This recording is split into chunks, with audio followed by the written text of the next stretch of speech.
तमसा नदी। अयोध्या से 20 किलोमीटर दूर है तमसा नदी। यहाँ पर श्री राम ने नाव से नदी पार की थी। श्रृंगवेरपुर तीर्थ, प्रयागराज से 20 से 22 किलोमीटर दूर श्री राम श्रृंगवेरपुर पहुँचे, जो निषाद गुह का राज्य था। यहीं पर गंगा के तट पर उन्होंने केवट से गंगा पार करने को कहा था। श्रृंगवेरपुर को वर्तमान में सिंगरौर कहा जाता है। कुरई गांव, सिंगरौर में गंगा पार कर भगवान श्री राम कुरई में रुके थे। प्रयाग, कुरई से आगे चलकर श्री राम अपने भाई लक्ष्मण और पत्नी सहित प्रयाग पहुँचे थे। कुछ साल पहले तक प्रयाग को इलाहाबाद कहा जाता था। चित्रकूट, प्रभु श्री राम ने प्रयाग संगम के समीप यमुना नदी को पार किया और फिर पहुंच गए चित्रकूट। चित्रकूट वह स्थान है जहां श्री राम को मनाने के लिए भरत अपनी सेना के साथ पहुंचे थे, क्योंकि राजा दशरथ का देहांत हो चुका था। भरत ने यहां से श्री राम की चरण पादुका ले जाकर उनकी चरण पादुका रखकर राज्य किया था। सतना, चित्रकूट के पास ही सतना यानी मध्य प्रदेश में स्थित अत्रि ऋषि का आश्रम था। हालांकि पत्नी अनुसुईया के साथ महर्षि अत्रि चित्रकूट के तपोवन में रहा करते थे, लेकिन सतना में रामवन नामक स्थान पर भी श्री राम रुके थे, जहां ऋषि अत्रि का एक और आश्रम था। दंडकारण्य, चित्रकूट से निकलकर श्री राम घने वन में पहुंच गए। असल में यही था उनका वनवास। इस वन को उस काल में दंडकारण्य कहा जाता था। मध्य प्रदेश, छत्तीसगढ़ और महाराष्ट्र के कुछ क्षेत्रों को मिलाकर दंडकारण्य था। दंडकारण्य में छत्तीसगढ़, उड़ीसा, तेलंगाना एवं आंध्र प्रदेश राज्यों के अधिकतर हिस्से शामिल थे। दरअसल उड़ीसा की महानदी के इस पास से गोदावरी तक दंडकारण्य का क्षेत्र फैला हुआ था। इसी दंडकारण्य का ही हिस्सा है तेलंगाना का एक शहर भद्राचलम। गोदावरी नदी के तट पर बसा यह शहर सीता रामचंद्र मंदिर के लिए प्रसिद्ध है। यह मंदिर भद्रगिरी पर्वत पर है। श्री राम ने अपने वनवास के दौरान कुछ दिन इस भद्रगिरी पर्वत पर ही बिताए थे। स्थानीय मान्यता के मुताबिक दंडकारण्य के आकाश में ही रावण और जटायु का युद्ध हुआ था और जटायु के कुछ अंग दंडकारण्य में आकर गिरे थे। दुनिया भर में सिर्फ यहीं पर जटायु का एकमात्र मंदिर है। दंडकारण्य वन अब सिमटकर वर्तमान में भारत के छत्तीसगढ़ राज्य में ही रह गया है। पंचवटी, नासिक, दंडकारण्य में मुनियों के आश्रमों में रहने के बाद श्री राम अगस्त्य मुनि के आश्रम गए। यह आश्रम नासिक के पंचवटी क्षेत्र में है, जो गोदावरी नदी के किनारे बसा है। यहीं पर लक्ष्मण ने सूर्पनखा की नाक काटी थी। श्री राम ने खरवादूषण के साथ युद्ध किया था। गिद्धराज जटायु से श्री राम की मैत्री भी यहीं हुई थी। वाल्मीकि रामायण अरण्य कांड में पंचवटी का मनोहर वर्णन मिलता है। सर्वतीर्थ, नासिक क्षेत्र में ही सूर्पनखा की नाक कटी तथा मारीच और खरवादूषण के वध के बाद ही रावण ने सीता का हरण किया और जटायु का भी वध किया था, जिसकी स्मृति नासिक से 56 किलोमीटर दूर ताकेड़ गांव में सर्वतीर्थ नामक स्थान पर आज भी संरक्षित है। जटायु की मृत्यु सर्वतीर्थ नाम के स्थान पर हुई, जो नासिक जिले से इगतपुरी तहसील के ताकेड़ गांव में मौजूद है। इस स्थान को सर्वतीर्थ इसलिए कहा गया क्योंकि यहीं पर मरणासन्न जटायु ने सीता माता के बारे में बताया। राम जी ने यहाँ जटायु का अंतिम संस्कार करके पिता और जटायु का श्राद्ध तर्पण किया था। पर्णशाला, पर्णशाला तेलंगाना के खम्माम जिले के भद्राचलम में स्थित है। यह रामालय से लगभग 1 घंटे की दूरी पर स्थित है। पर्णशाला को पंचशाला या पंचशाला भी कहते हैं। पर्णशाला गोदावरी नदी के तट पर स्थित है। यही वह स्थान है जहां से सीता जी का हरण हुआ था। हालांकि कुछ मानते हैं कि इस स्थान पर रावण ने अपना विमान उतारा था। इस स्थल से ही रावण ने सीता को पुष्पक विमान में बिठाया था, यानी सीता जी ने धरती यहाँ छोड़ी थी।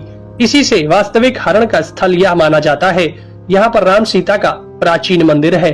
तुंगभद्रा, सर्वतीर्थ और पर्णशाला के बाद श्री राम लक्ष्मण सीता जी की खोज में तुंगभद्रा तथा कावेरी नदियों के क्षेत्र में पहुंच गए। तुंगभद्रा एवं कावेरी नदी क्षेत्रों के अनेक स्थलों पर वे सीता जी की खोज में गए।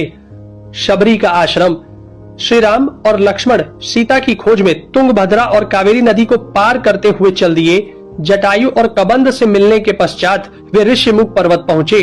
रास्ते में वे पंपा नदी के पास शबरी आश्रम भी गए, जो आज केरल में स्थित है। पंपा तुंगभद्रा नदी का पुराना नाम है। इसी नदी के किनारे पर हम्पी बसा हुआ है। रामायण में हम्पी का उल्लेख वानर राज्य किष्किंधा की राजधानी के तौर पर किया गया है। केरल का प्रसिद्ध शबरीमलय मंदिर तीर्थ इसी नदी के तट पर स्थित है।